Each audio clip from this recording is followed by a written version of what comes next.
It's my absolute pleasure to be able to introduce our next keynote, Dr. Kathy Leadbitter. Kathy was intending to be with us today, but unfortunately she fell ill only a couple of days ago.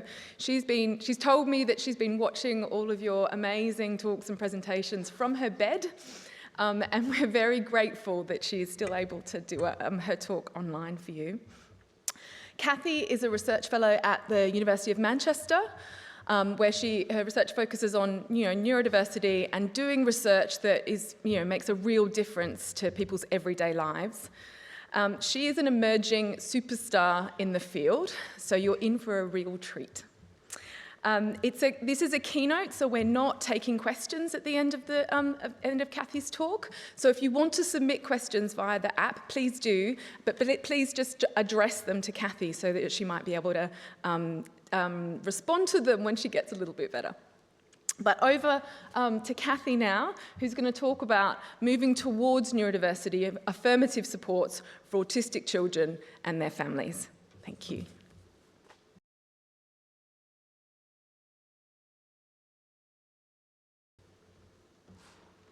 Hi there.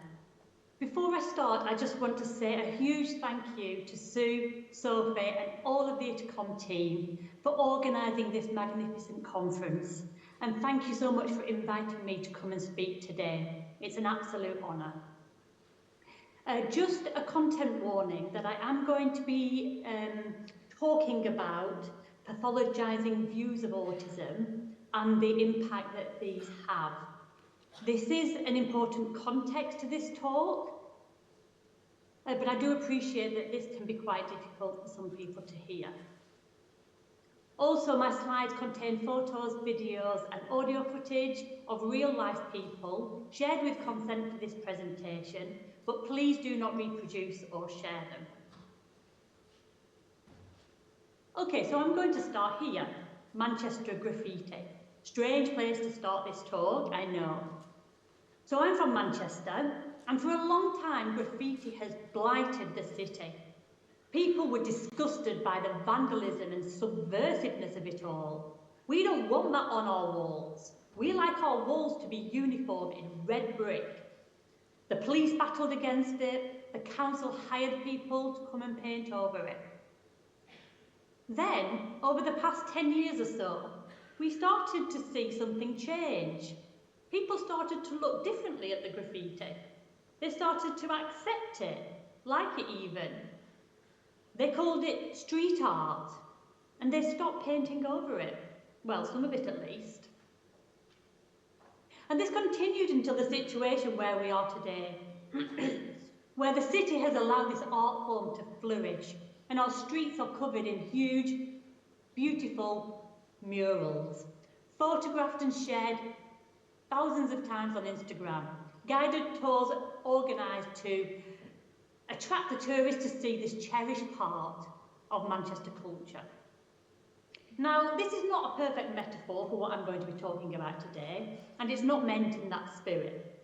But the point here is that the way society sees and understands things changes over time. And importantly, the way in which we see and understand something affects how we respond to it. And the way in which society responds to something, whether it's pushed back against, or whether it's accepted or even cherished, then in turn impacts upon the very thing itself. And the way in which we as a society is making sense of autism is changing, and with it the way we respond to it. And that is what my talk is about today, a paradigm shift within the context of care provision for autistic children and their families.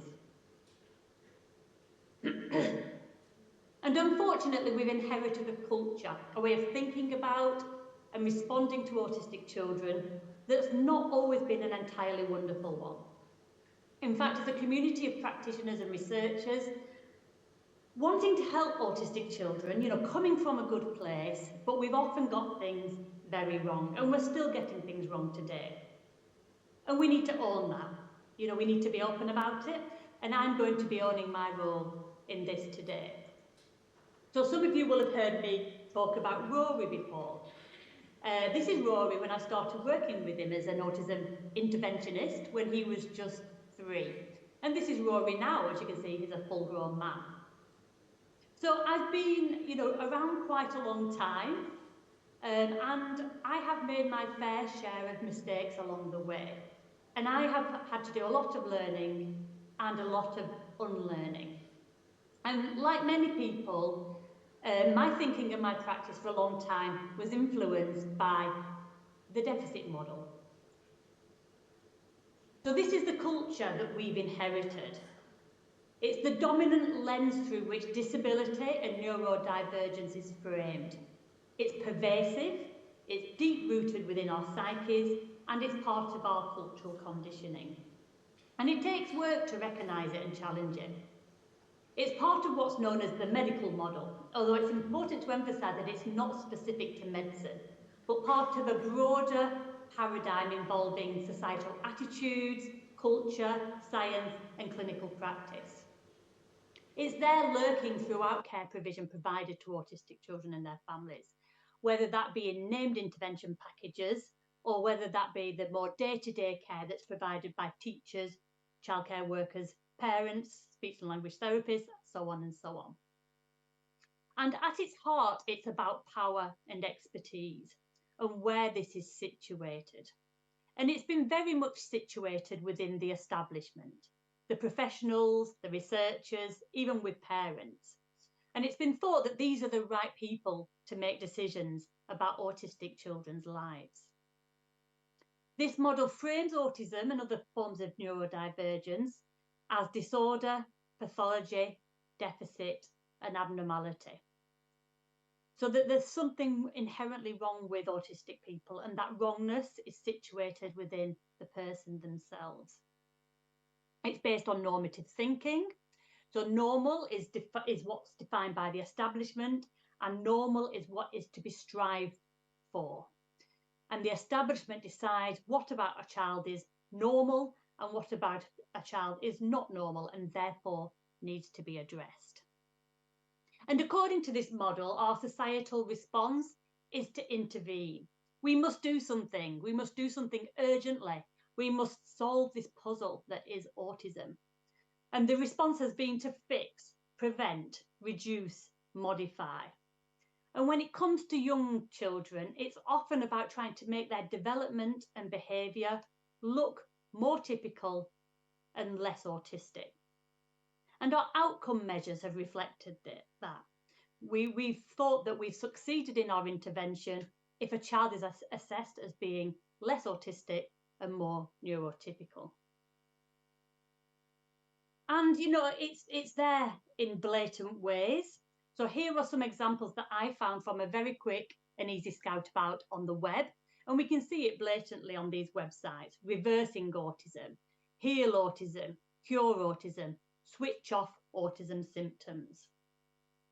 But it's also there in less blatant ways, and we see it within the targets that are set for young children, within their intervention programs, and also within their individualised education plans. And the fundamental premise is that we want autistic children to communicate, interact, think, behave in more appropriate, meaning more neurotypical ways. And it often goes something like this: make more eye contact, smile more, move your hands more, point more, wave more, gesture more. But no, move your hands less. Don't flap your hands, don't flick your fingers. But this child needs to speak more. This child doesn't talk enough. But no, speak less. We don't want you to talk about those things that we're not interested in. But you need to play more with your toys. Oh, but not like that. Don't push your car like that. So these are the kinds of messages that are being conveyed through our targets. And, it's not benign. It's not immaterial. And it has a real impact on people's lives and on their well-being. So this is a quote that I've taken from this journal article here on the slide. And it's from a parent of a recently diagnosed autistic child who has recently embarked upon some therapy. And she said, I was thinking it was like, oh, they're going to give me some miracle potion or something. So I was a bit disappointed at first. And then later she says, we are still grieving for the loss of the child we thought we were going to have. And we can see it's a similar narrative to what Jim Sinclair described back in 1993 in the essay, Don't Mourn for Us. And this, poor mum is being weighed down by this deficit model. Like many other people, it's understandable that that's happened, given that this is the pervasive model and the pervasive narrative. But we can see these very negative and heavy emotions, desperate, disappointed, grieving, and so on. And we also see it in autistic people's own accounts of their experiences of early supports. So this quote here is taken from this paper by Laura Anderson, and it's a young adult who received an autism therapy as a child. And she said, I do think my parents put me in applied behavioural analysis therapy, thinking that they could fix me. I don't think they wanted me to be autistic. I do think that they wanted me to be something that I couldn't be. And we wonder, we look at the awful rates of mental health problems in autistic young people and adults, and we wonder, what can we do about this? And it needs to start with our very young children and the way in which we understand them, speak about them, speak to them, and the supports that we provide for them. Okay, so let's now think about neurodiversity affirmative supports. So moving towards a more progressive and respectful way to think about autistic children and the way in which we support them. And this is the paradigm shift that we're seeing. And many of us are already very much on a journey with this. So what are the characteristics of these forms of support? So they all share a common philosophy, and that is that autism and other forms of neurodivergence are innate neurological differences. And these differences are a natural and valuable part of human diversity. And we know that diversity is a positive thing. It's a positive thing for societies, for communities, for teams, and so on. Within any one individual, value does not need to be assigned to difference. Different can just be different. But within groups, often diversity is a positive thing. Some people, not everyone, but some people see their autism as a fundamental part of their personhood and their identity, not something that's separable to their core self. And it's really important to emphasise that the neurodiversity paradigm is inclusive of disability. It emphasises that aspects of autism are not necessarily problematic, but that some aspects may be problematic. And a characteristic that's good in one context might not be so helpful in another. So thinking about early supports, a neurodiversity affirmative philosophy is to work very much with the grain of someone's autism, accepting unconditionally autistic children as autistic children and affirming their way of thinking, being and doing. Plus, supports must be there to help with those aspects of autism that are causing problems to the individual. The neurodiversity movement is about autistic people reclaiming rights and power over the decisions that impact upon their lives and their needs. It's a social justice movement related to the broader disability rights movement. And it pushes back against structural and systemic forms of inequality, a society that privileges the neuro majority. And neurodiversity affirmative approaches recognise these rights and power inequalities and take action to reduce them, and certainly not to reproduce them or entrench them further.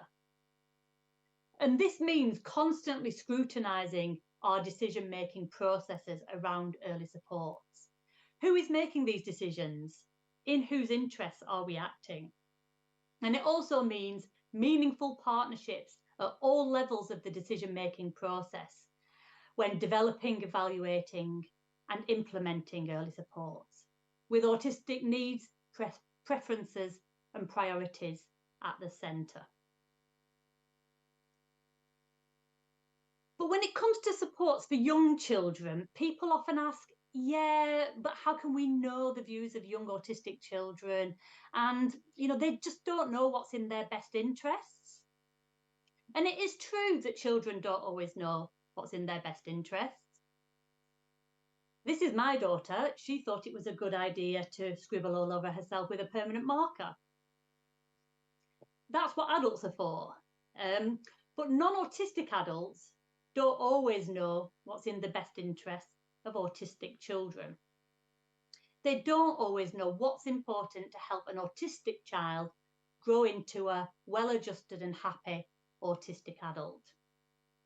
And we need to get much better at understanding the views of autistic young people and adults as they pertain to themselves as children.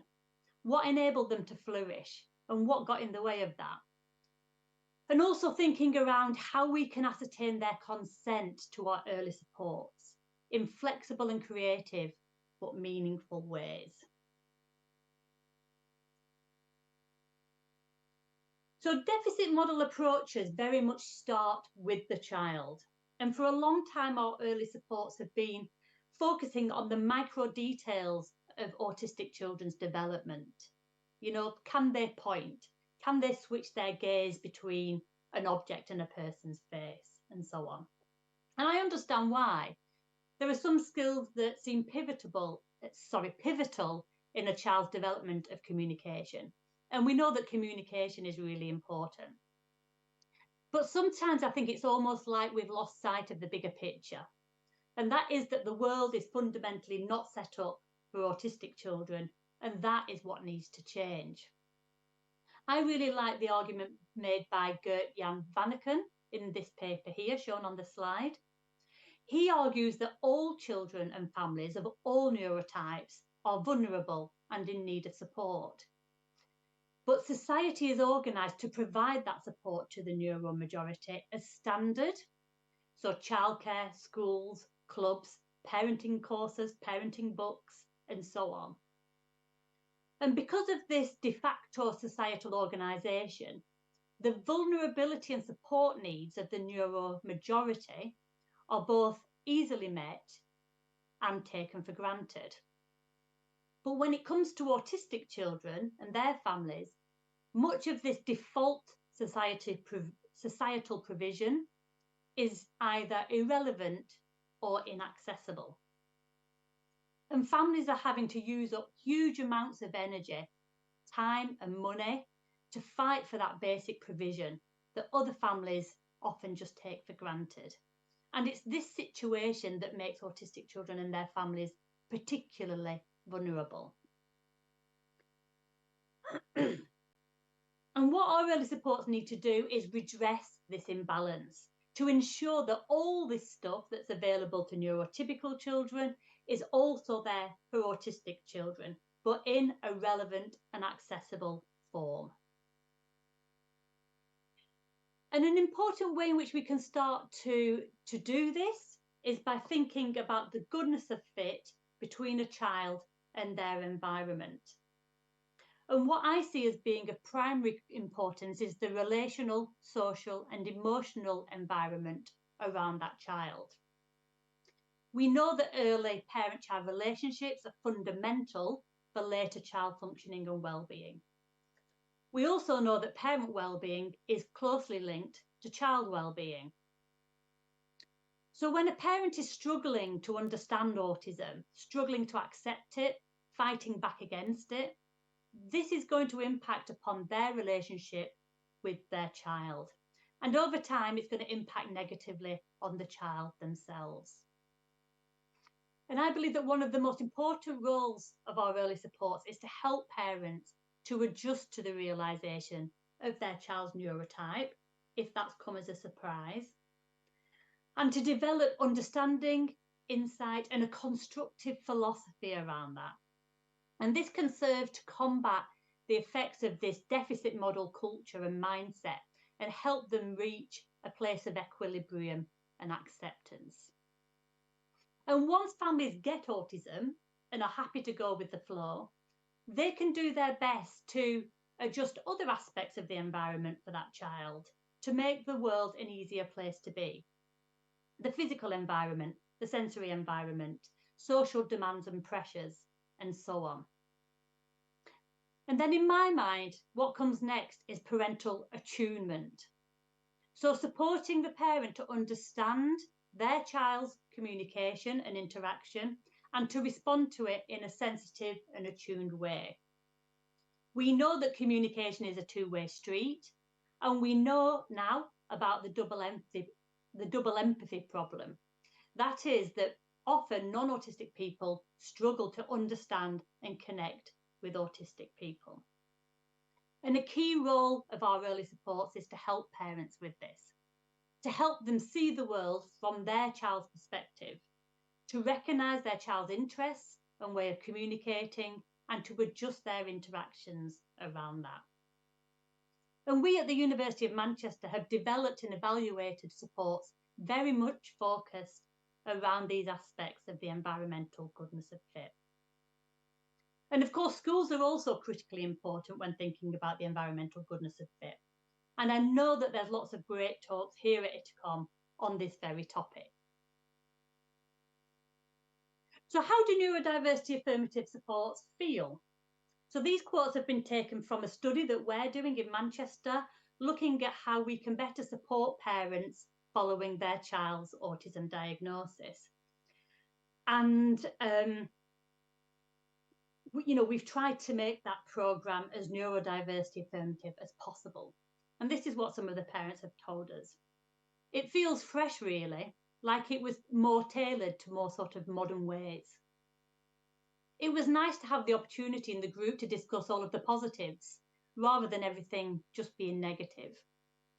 We're not trying to change my child for the world, we're trying to change the world for my child. So we can see here that it feels, for some parents at least, empowering, fresh and positive. And how does it feel for the children themselves? And I guess the answer to that is that we don't really know, but we can make observations of children within therapy sessions, for example. So this video here is of a parent who's being supported to interact with her child in a more attuned way. And we can see how the child then responds to that.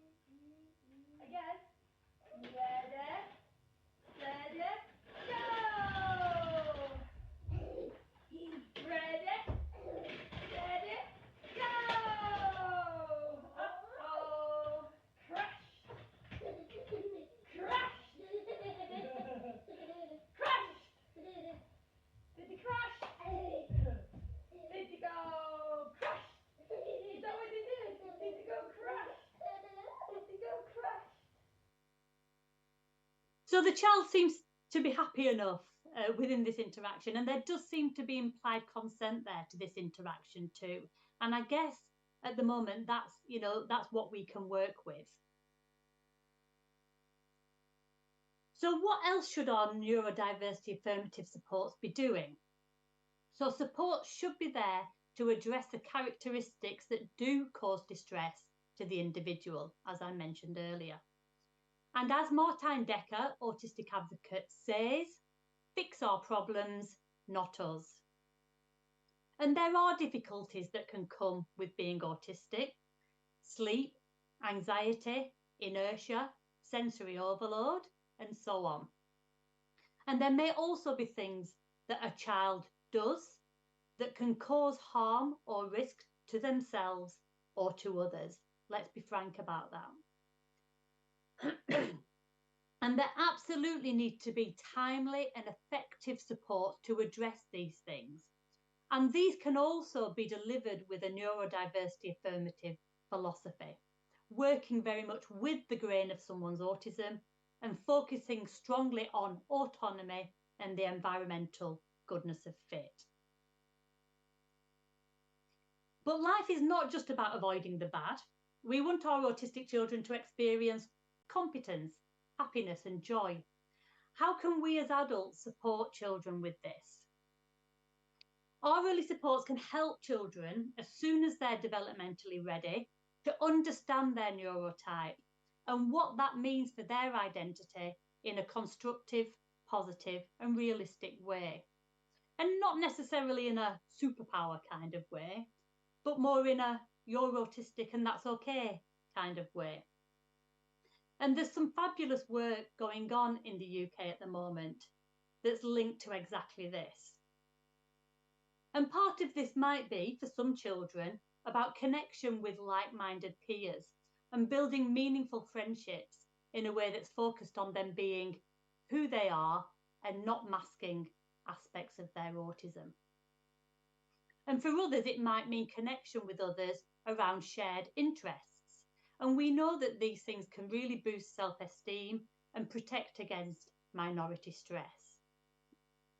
And we also know that time to engage in interests, passions or stims and to enter flow states is a really important route to happiness and joy for many autistic children.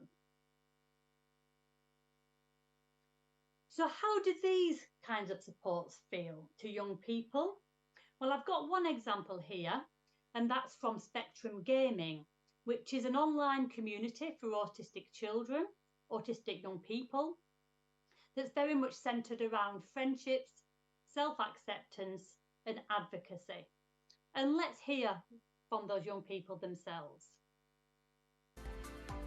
It's just an awesome community. I can really be myself about there. I don't have to not be weird, because I mean you have to borrow a lot of weirdness in public or at school. I like that, because I don't normally see or speak to anybody with autism, because there's not many in my school or any of my friends, so it's just good to speak to other people with autism. I mean, it's inclusive and the moderation is actually good. There's quite a lot of people on there with similar interests to me, and that's generally the way I tend to make friends. The people are epic. I think that speaks for itself, really, doesn't it?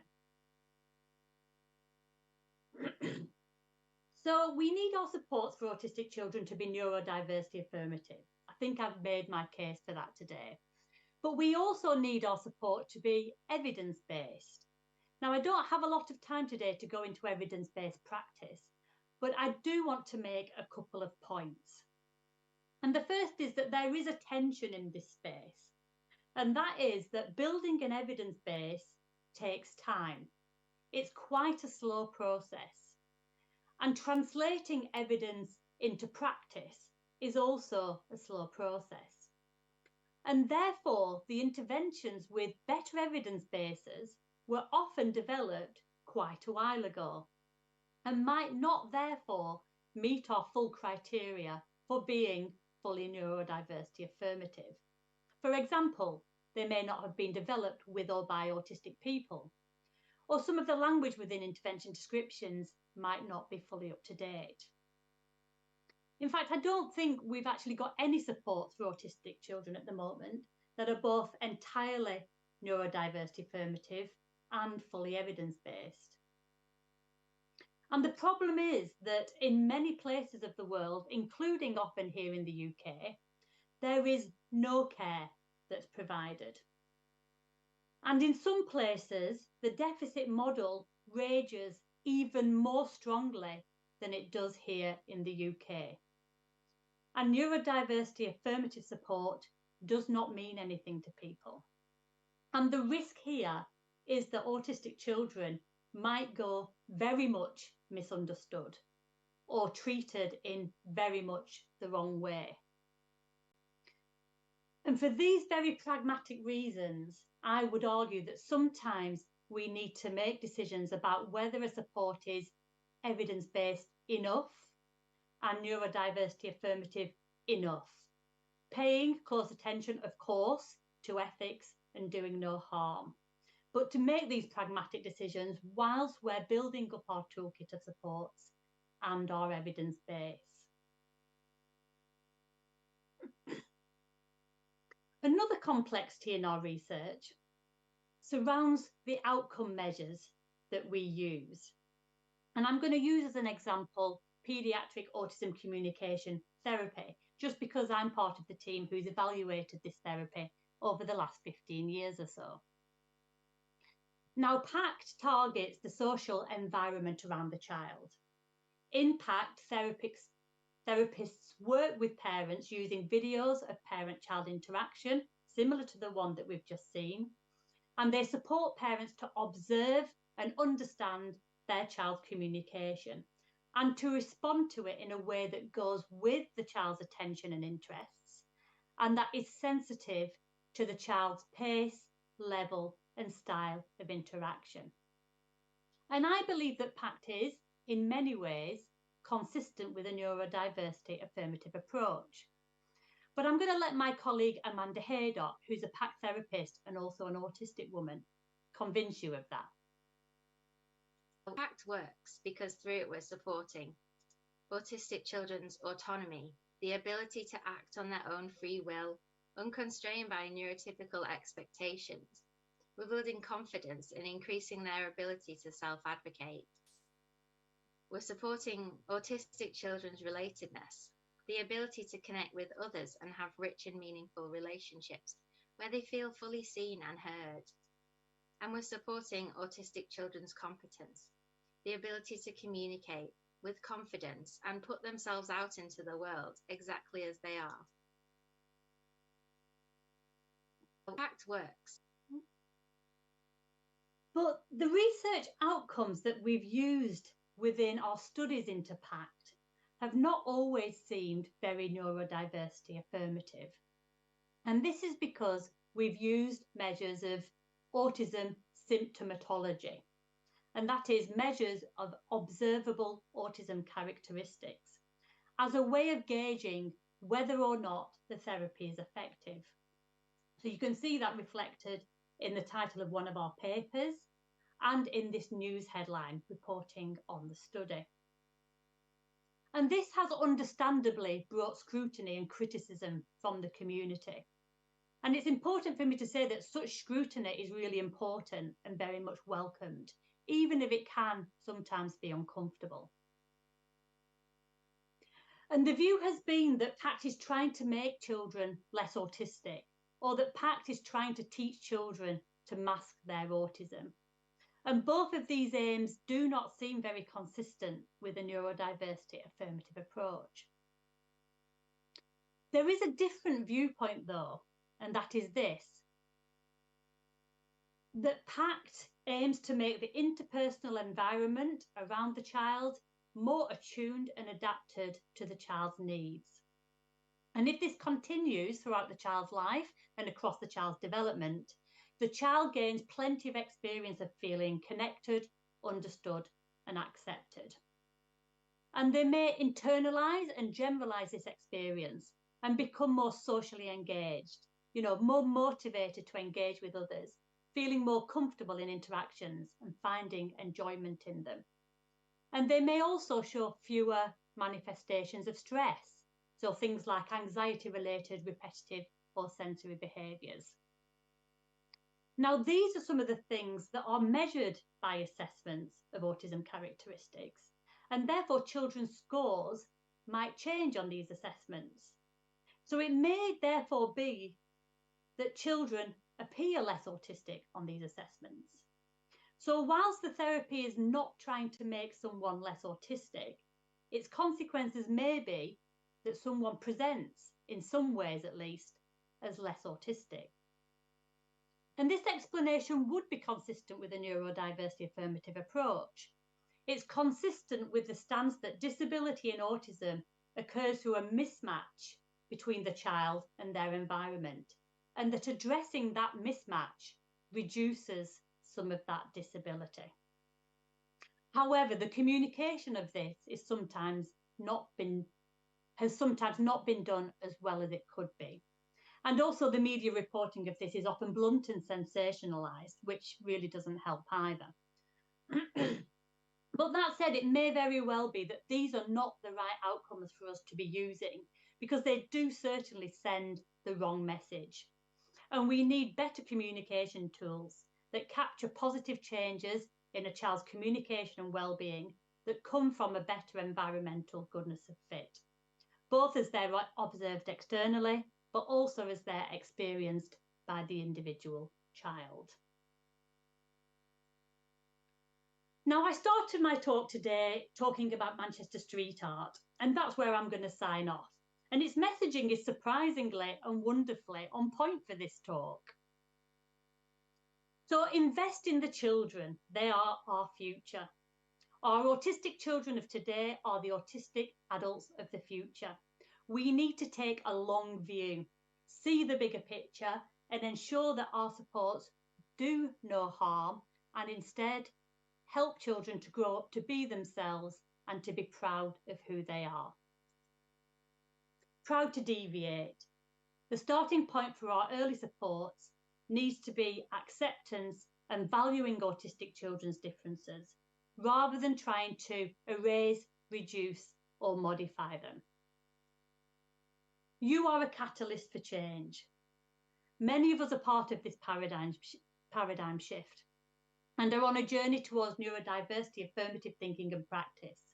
We can strive to continue down this path and to change the narratives in the conversations we have, the reports that we write, the therapy sessions we deliver, and the research projects that we run.